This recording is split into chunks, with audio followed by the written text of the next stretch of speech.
Welcome to Drinks in the Library, the only library where drinks aren't just allowed, they are required. I'm your librarian host, Gigi Howard, and each episode I'll be interviewing a guest about a much-loved book that we will be pairing with a drink for you to enjoy along with us or consider for your next book club meetup. As always, stay curious and support your local library.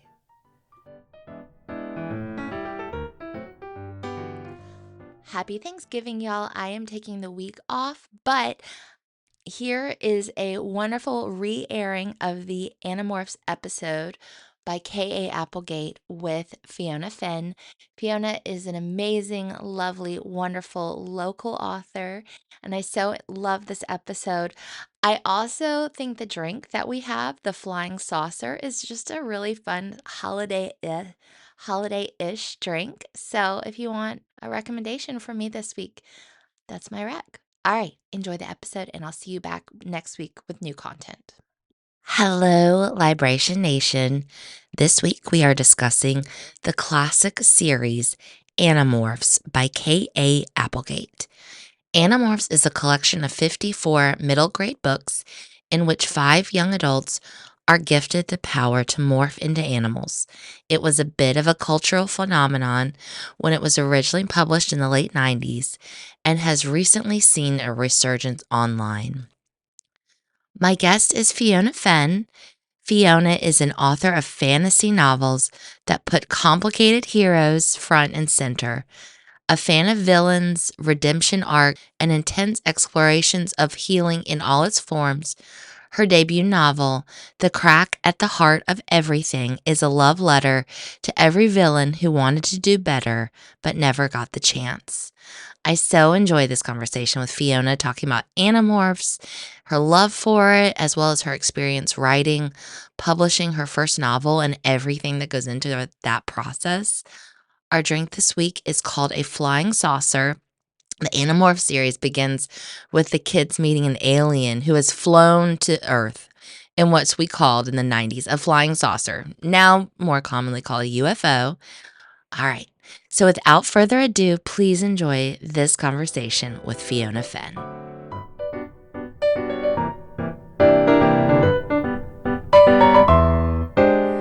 right, Fiona Fenn.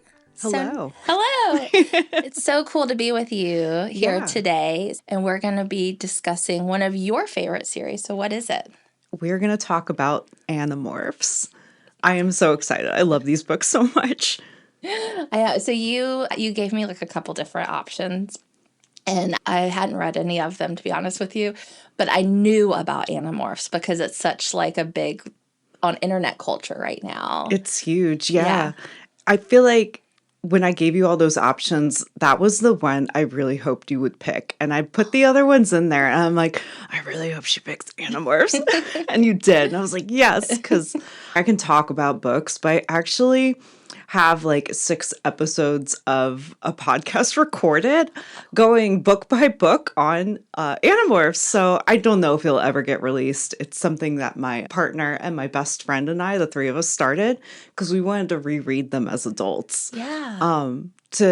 If you don't know what Animorphs is, I guess I should give like a little explanation. Let's start with that. Okay, so Animorphs is a book series. It's probably like intermediate reader, maybe more young adult. It aged up with the characters over the years, but it definitely started as like an intermediate reader book series about these young adults. I guess they're like 12, I think, when the books start. So they're pretty young, but they are just this modern group of friends who discover a dying alien in a construction site one night. And this alien gives them this technology that allows them to morph into any animal that they can touch, but only for 2 hours, or they get stuck in morph. And he gives them this power so they can fight this invasion of these aliens called the Yerks, who are like body snatcher type creatures who crawl into humans' ears and take over their brains. And they are working on taking over the Earth, the whole planet. So these 4 young adults are tasked with saving the planet as it goes. As they turn into like different kinds of Yes. animals. Yeah. So anyway, we can get more into it. I think the thing that I knew about was the cover art. Yes. But It's iconic. yeah. So what is the cover art? So the cover, every single cover has one of the main characters transforming into a different animal. And it has to do with each book. There's going to be like a key animal that they use to defeat the Yerks, or fight them at least, in each book. So the one that drew me in, like I started the series when it was basically brand new. I think it's book 4 has Cassie turning into a dolphin. And like young Fiona loved dolphins. She wanted to be a marine biologist. So when I saw this character turning into a dolphin on the cover of this book, I didn't even know what it was about. I was sold. I'm like, that's the book for me. Is this possible? I do this. Is this an instruction manual? Mom, I need this. Yeah. So you started the series like at its inception, right? Yeah. Its beginning. Yeah. So who were you at that point in time? Oh my gosh. I was just a little nerd. I was awkward. Most kids are like young and awkward, but I was especially awkward. I was like that person in your class that everybody made fun of. And I really was the bullied kid. And so I escaped into books as much as I could. Like I just lived in a whole other world. It's always been that way. It's probably part of the reason why I never really fit in school, because I was just always in my imagination. But Animorphs was like a huge part of my life. I remember it was every Sunday, or the books were coming out really regularly. I think one came out like once a month for a while there when they were like in their heyday. And so it would be like after church on the first Sunday of the month, my parents would take me to the bookstore and I'd get the newest Animorphs. And it's all that got me to go to church. And I only remember that because I hated church so much.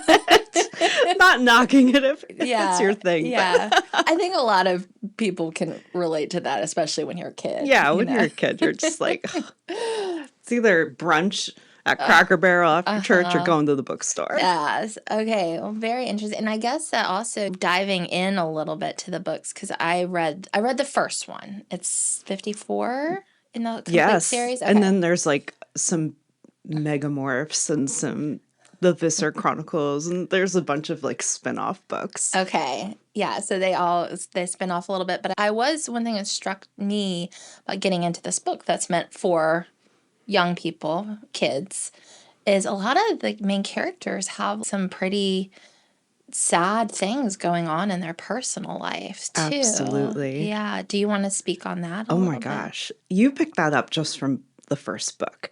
And I have to tell you, that only gets heavier as the series goes on. And I think one of the most amazing parts of this book series is that even though it's these young kids, it doesn't pull its punches with like morality and asking really tough questions of the characters, even around like war and like the choices that they have to make. It's accessible for kids throughout the entire series, but it doesn't, like I said, doesn't pull its punches about what it makes them confront.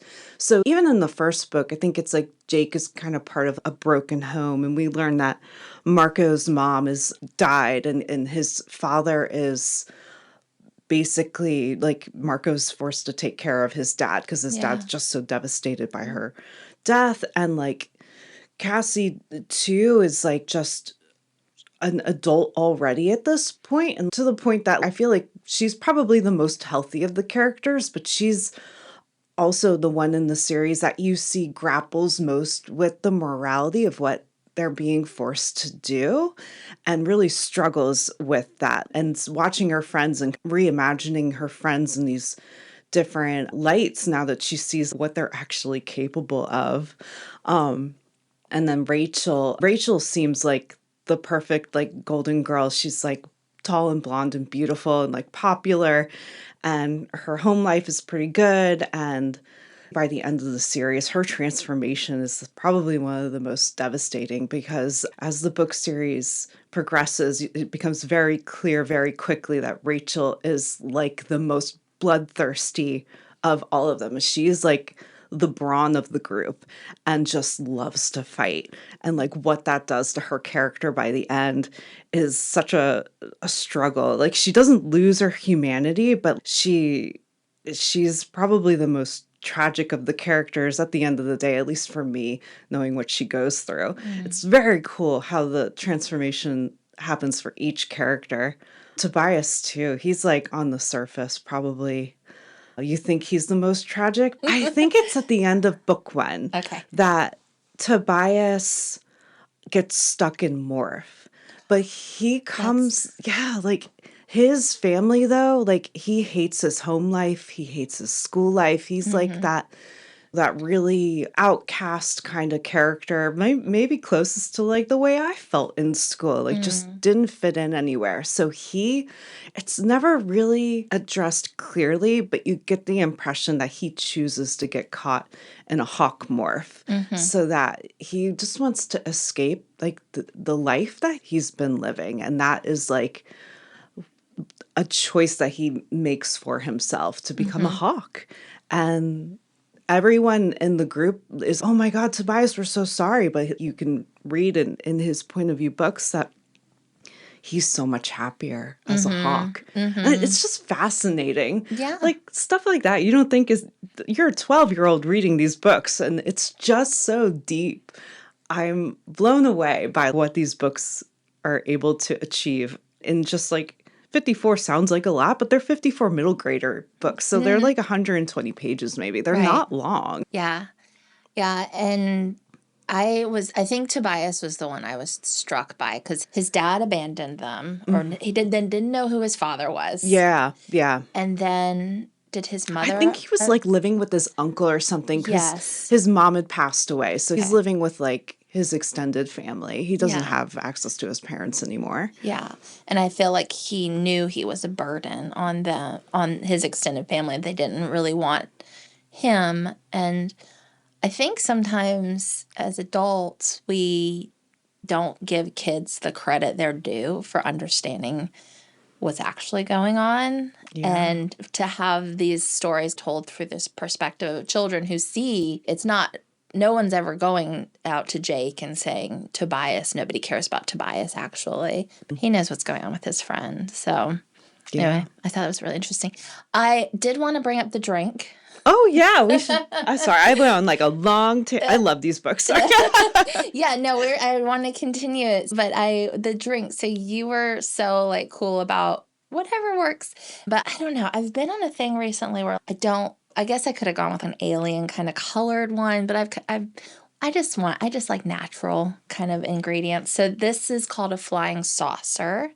I think I found it on bevy.com. But it's not a crazy color. It's actually almost cream. It's cream colored and white. So it's Kahlua, Di Saronno, Amaretto, cream, and ice, and then you blend it. It's delicious, by the way. Definitely make a flying saucer. It's fall themed too, even though it's cold, because it's got like the spices in it that are like the warming flavors. Oh, I should have served it with a cinnamon stick. Ooh, that would have been really nice. This would be a great Christmas, like something to serve at Christmas. Yeah, for sure. So, and yeah, I found that because I was reading it and I was really still trying to figure out like what drink goes with this. And it's a kid's book too. So this is like a milkshake almost. Don't serve it to your kids. Yeah, don't serve it. They'll probably like the cream and everything. But yeah, in the first couple chapters, they're like, and they see a flying saucer. And do we even call them flying saucers anymore? Like, I haven't heard that term in a while. I don't know. I mean, I think it's from like the Roswell days, right? Where that was like the first sighting of what they thought was maybe an alien spaceship. But I don't know. Aliens are probably out there, right? Hopefully they're not like in the Animorphs books. Fingers crossed they're not getting body snatchers. Yeah, so going into the story, talking about, I guess it's a battle between humans and are they called Andalites? So Andalites are like the good aliens. They're the ones that give the kids the ability to morph. And the Andalites have been fighting the Yeerks for, I think at this point it's probably been like a couple hundred years, like Mm-hmm. several generations of Andalites versus Yeerks. And I think you find out later in the series. I reread these books, just the preface. I reread them about 10 years ago, but not since then. So I did reread them as an adult, but I'm still pulling on knowledge that's about 10 years old. So I'm probably going to get some stuff wrong.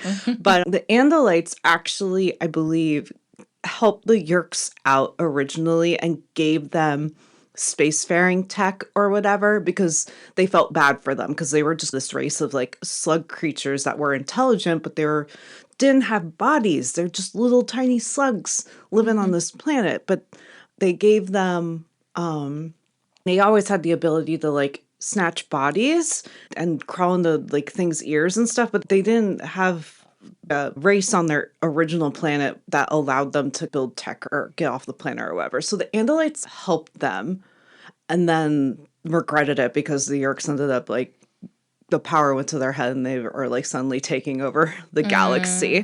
Mm-hmm. So the Andalites have always felt like it's their responsibility to protect everyone that they can because they're the reason the Yeerks are a problem at all. And so that's a history of where the conflict arose from. Mm-hmm.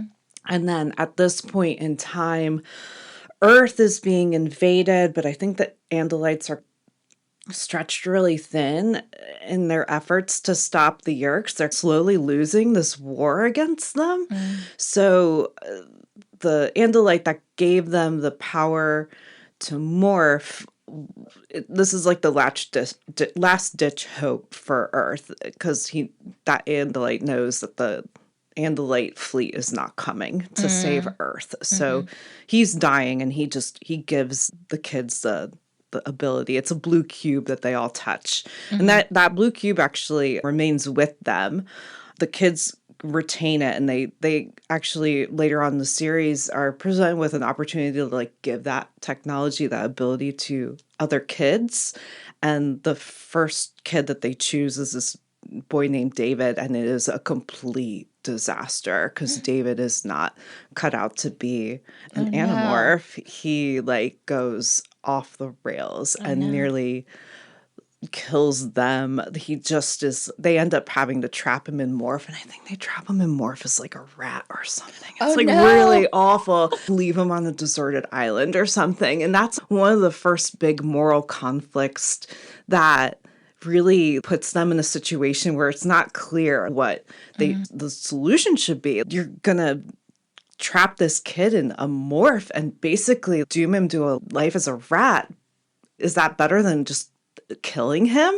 I don't know. That they don't know either, and they have to Yeah. figure it out, and they're conflicted amongst one another and like what to do, how to take care of this David problem, because if they don't take care of it, he risks like the earth like being Mm. saved. So it's one of many Oh situations my like that. gosh. Yeah. Yeah, that they're having kids have to make these decisions. Yeah. And they're Oh. still like, they're maybe 13 at this point. I was not that Oh. 13. 13, I think I was still watching anime Yeah.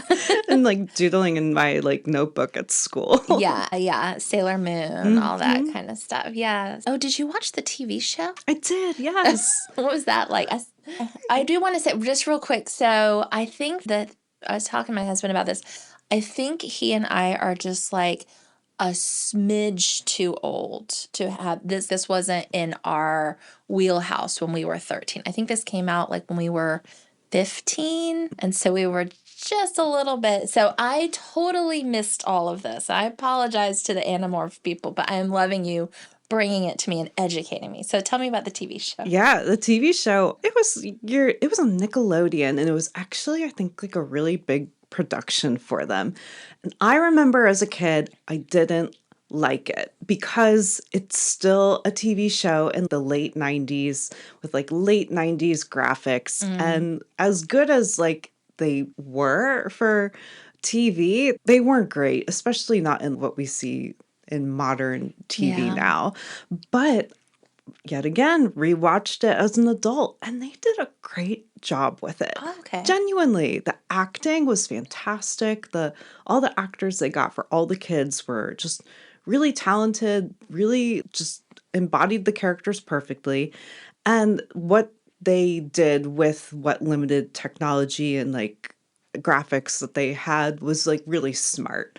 It does deviate from the books. I think the first two episodes are pretty accurate to the books, but then they do end up doing their own thing, which the writing was still very strong. But I again, like as a kid, I didn't like it because it wasn't exactly what the books were, and the graphics were not the best. But Mm. I remember as a kid, I didn't finish watching it, and then when we reread the series, my partner and we did go and then watch the show after, and we were like, "Wow, that was actually really good." Does your partner read these? Oh yeah, Okay, yeah. it's like one of the first things we bonded over. We Oh, found out each other Animorphs, and we were like, we're best friends. that's awesome. Yeah. Amazing. And then what do we know about Kathleen Applewhite? She was the original writer, Yeah. right? K.A. Applegate. That's I her. know. Yeah, it's fine. I know somebody named Applewhite. Shout out to them. No, it's K.A. Applegate. I have it written down, but I use Applewhite more often. Okay. Yeah, no. Keep going. K.A. Applegate. Okay. She is who's credited on every single book as being the author. And I think she probably is like the originator of the concept, but it was actually her and her husband, Michael Grant, who wrote the series together. So he's uncredited, but as far as I understand, he had a very large role in the writing the actual series as well.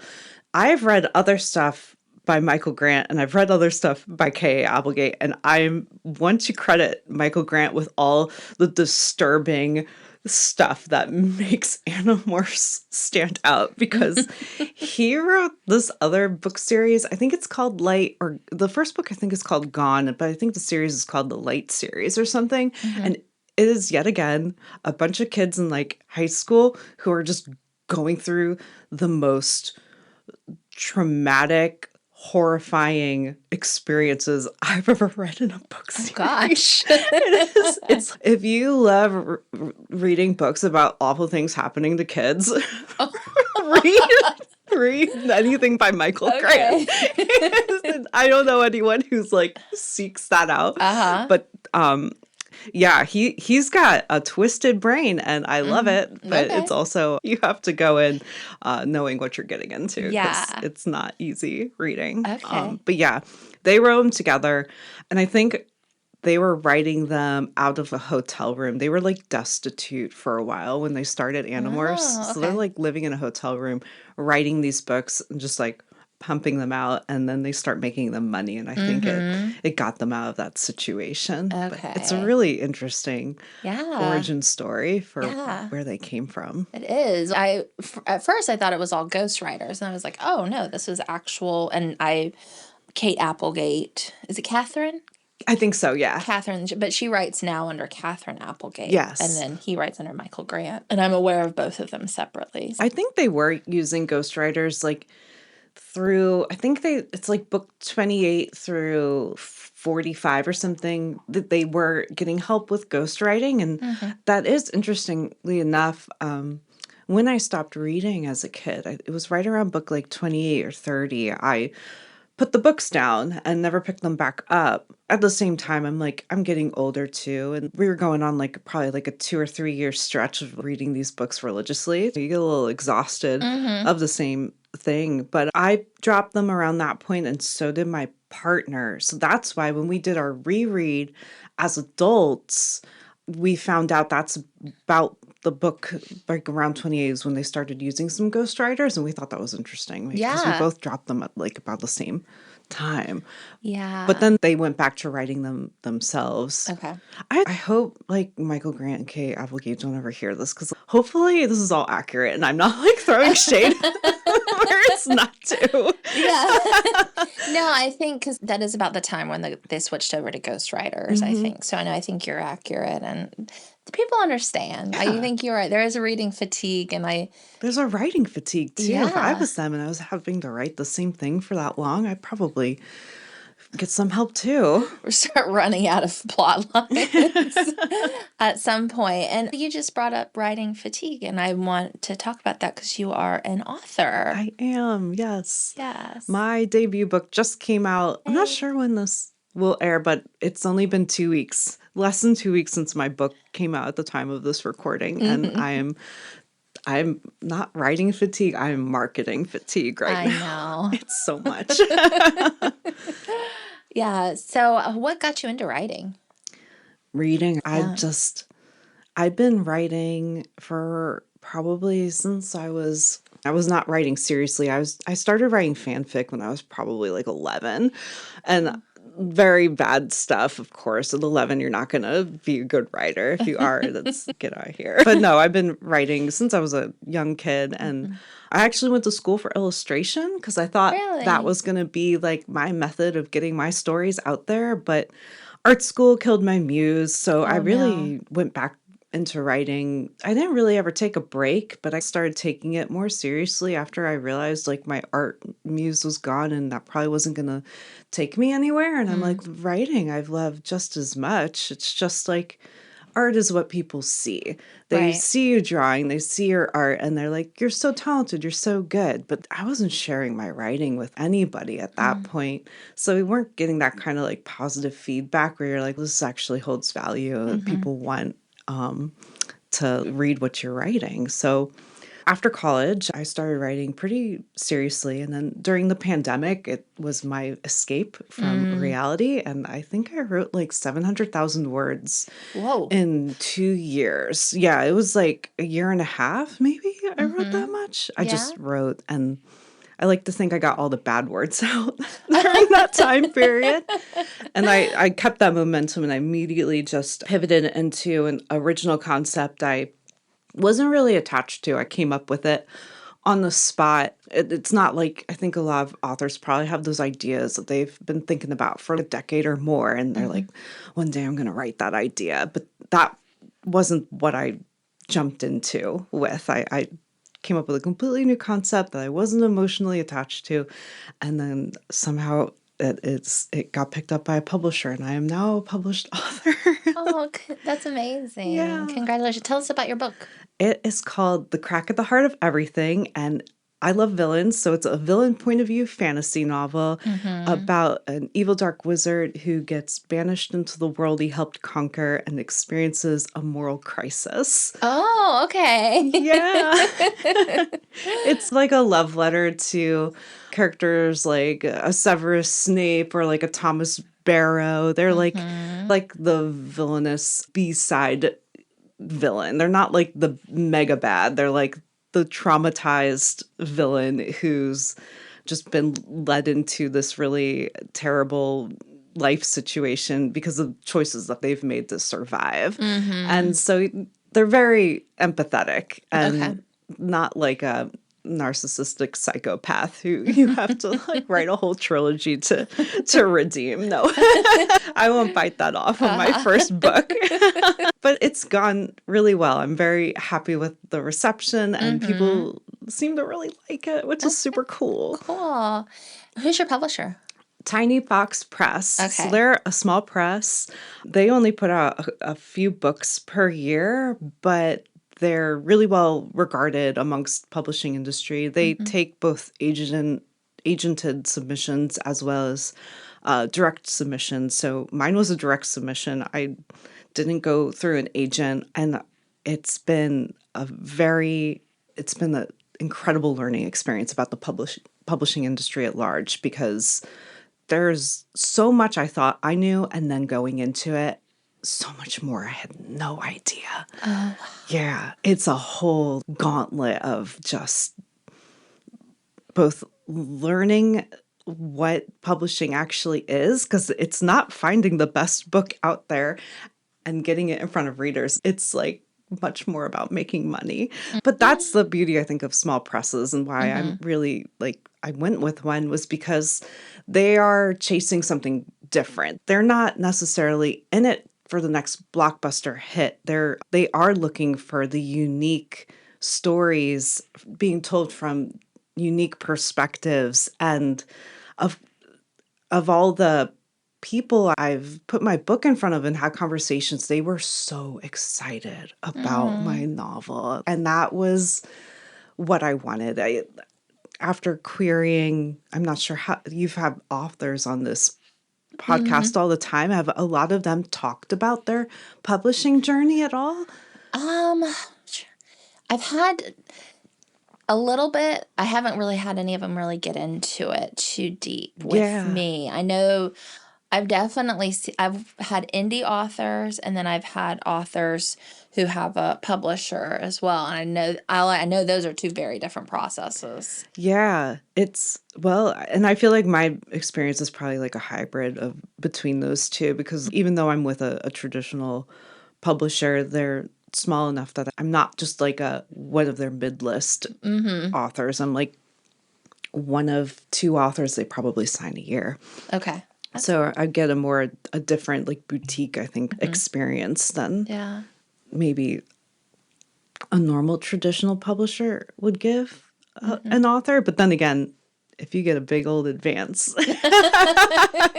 that is what we all chase. Yeah, for sure. For Yeah. sure. Well, and talking about that, if you were advice that you would give maybe yourself at the beginning of this process of things you've learned and maybe other people can learn from too. Yeah, I think it would be publishing is looking at the market. They're not necessarily looking at the book and the author. They're looking at your book from the perspective of whether it's going to fit the current market that they're shopping for.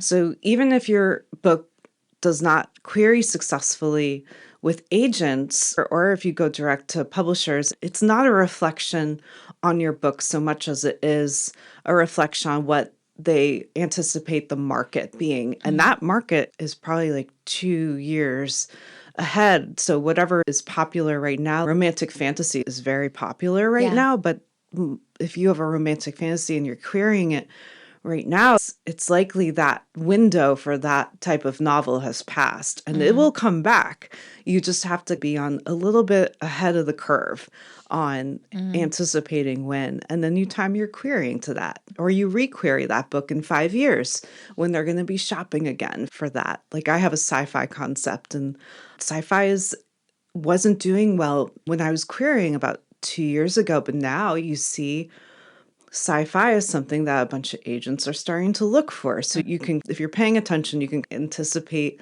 what the market is going to be asking for. And if you have a backlist of like maybe 2 or 3 manuscripts, that you just wait to time your querying until you can anticipate the market is looking for it. Otherwise, you're just going to get hit with a bunch of rejection. You're going to take it personally, and it's going to crush your soul, which is what happened with me. I know, but I think that's just such a normal path. Like that's what a lot of authors say is rejection until you finally get it. So good for you. Made it to this point and keeping going. And now with the marketing. I'm still here on the other side. I know. I talked with another like book podcaster person before about like interviewing authors because it is a wonderful experience. But I do know like the type of person who is wanting to sit down and write 700,000 words in 2 years is also not the same person who's dying to get out and be on the face of the local magazines and all that kind of stuff. Yeah, I would love to just be a hermit and never show my face, or just let me write the books. But fortunately, I guess it depends on personality. Like you said, so much of marketing now for authors is being accessible to readers, and social media has definitely set that expectation. And so has the indie author scene, where you don't have to wait for a publisher anymore. You can put your books out there, but like the avenue of marketing available to indie authors is almost exclusively social media. And that's where that does need that requirement to almost be your own personality, like online and accessible to people, comes into play. Yeah. So it's so much. It's exhausting too. So Yeah. give your favorite authors some grace if they like go offline for a while, because they're just trying to write their next book. Yeah, I know. And it is, as someone that's also out there a little bit, it can be daunting. It's scary sometimes because you're basically putting yourself out there for a whole bunch of strangers. And Yeah. And they're all looking, and I think there's a component of that where you can't slip up and stuff either. Like, Yeah. because eyes are always watching and the internet's forever. So, and none of us are perfect. And I've seen several authors make some just like small missteps, but it's so like public on social media that it gets blown up. I And I'm like, know. oh gosh, I can't put my foot in my mouth ever. And I don't think I will, but it's the reality we live in. It is. It definitely is. Anyway, coming back to Animorphs real quick. So talking about if we would recommend this to someone, and I do want to tell you, I had my daughter listen with me to the first, so she's 10. Yeah. And I found this podcast called Animorphs Aloud, where they actually read the book because I couldn't find an audiobook for it. And I was running around, I was trying to read it, and I was trying to listen to it.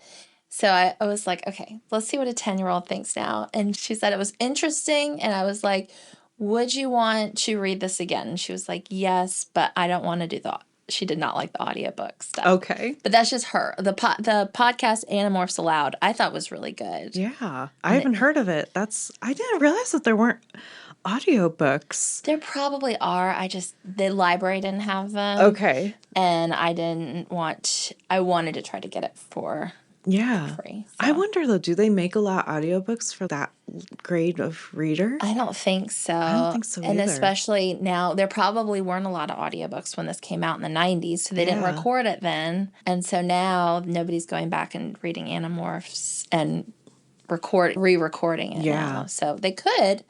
So what do we think who would you recommend this series for? Okay. If you're an adult and you started them as kids and you never finished them because you too dropped them at book 28 when they hired some ghostwriters, go finish it. You will not regret it.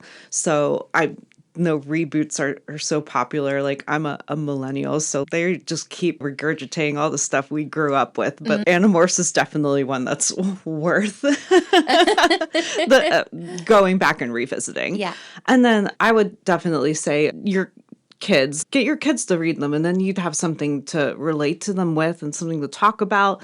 I think it brings up so many important questions and messages and complicated situations that it's beneficial to get your kids thinking in those ways now, especially with the fact that I think kids are probably reading less and maybe not getting exposed to these types of moral like quandaries that I think back on my childhood and the kind of media I was served and how it was so emotionally and intellectual for me. That's how it read. I really look back and I think about a lot of the media I consumed then and I never felt like it was writing towards a child. It was writing for a child to be able to understand it, but it wasn't dumbing things down or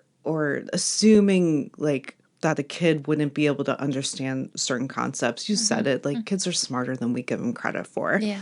And I think you need to encourage that. So I think it's modern. Some parts of it will be aged. I think they talk about Cinnabon in malls. Malls don't really exist, and I don't think Cinnabons do either. So that will definitely age it. But the modern touches are really secondary to like the greater storyline, though that really is still grounded, I think, very much in modern sensibilities. Yeah. If you can get your kids to read it, definitely do it. Yeah, we have at the library, we do have the ebooks.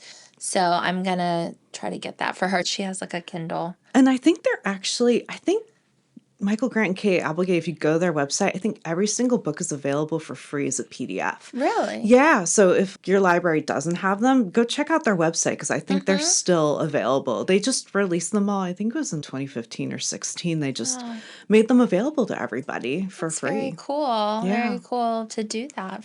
Oh, I love that. Yeah. We should still buy the books. Yeah. I'm always balancing. I'm like, I like to get it from the library, but then I probably buy 4 or 5 books a month myself. So I've started using my library. I wasn't reading for a while while I was writing. So like for 3 years, I like hadn't picked up a single book. Yeah. And now since I finished, I had to clear my brain between book 1 and I've started book 2 now, but I just read so much I consumed everything I could, and I ran out of Audible credits. And then like Uh-huh. the library, Yeah. I like almost forgot it was an option, and it's fantastic. I've Good. been using my library card a lot this year. Good. And you might know this, and I'm going to say it on here for anybody else in this Richmond area, is you can get a free library card at all of the local public libraries. So if you live in, let's say, Henrico, obviously you can get a Henrico card, but you can also get one with Richmond. You can get one in Chesterfield. And you can That's awesome. Yeah, you can get one. I'm just going to say the big three because I Yeah. don't want to start naming ones that aren't in the agreement. But yeah, that's a really nice benefit That's because cool. I come from Charlotte, North Carolina, and if you don't live in Mecklenburg County, you have to pay if you want to get a Charlotte library card. Yeah. So it's really cool that they have that agreement here That is in Richmond area. I knew that about Richmond, but I didn't realize it was like a special thing to our libraries. Yeah. I also have found that your library card gives you access to a lot of other cool services like, and I don't know if this is nationwide or just a Richmond thing too, but like Canopy, where you can rent movies, like really rare and like international movies, like Yeah. the weird stuff that I love to watch. And also because The Crack of the Heart of Everything is a queer novel, and there's a queer library online where as long as your library is participating in like Libby, you get access to the queer library, and it's every queer book that's ever been published. I didn't know that. Yeah. I'm going to have to get the links from you for that. I Make sure will. put it in the show notes. Yeah, definitely. Awesome. Very cool. I learned something today. And I want to give you a chance. Is there anything you want to put a spotlight on today? I know you said you're starting to think about book 2. Anything else? So I'd love to give a shout out to, if you want to support authors you love, definitely join their mailing lists, because right now I don't think people realize how much they rely on social media to get news or find out like what their favorite author is doing or what they're releasing next. But the world's changing, and like social media is in flux. People moving around, dropping certain things. Maybe even I think TikTok might get banned eventually, that kind of stuff. Yeah. So cut out the middleman. Just go join your favorite authors' newsletter mailing lists. And that is honestly the best way for us to stay in touch with you and let you know what's going on. Just cut out the social media middleman where you can, because we rely too much on it right now. It's a little concerning. You lose access to Instagram, and suddenly you lose access to all your readers, and that would be awful. Yeah. Oh, I love that. Thank you for bringing that to my attention, because, that's perfect. Thank you so much. This has been lovely. Yeah, thank you for having me. It's been so much fun. And go read Animorphs. Yes. Read Animorphs and enjoy a flying saucer. It's so delicious. It's very good. Perfect. So, all right. Thank you for spending some time with me and my guest for an episode of Drinks in the Library. For more information about the show, you can find us on Instagram at Drinks in the Library, on the World Wide Web, drinksinthelibrary.com, or shoot me an email at drinkspod@gmail.com. Until next time, cheers.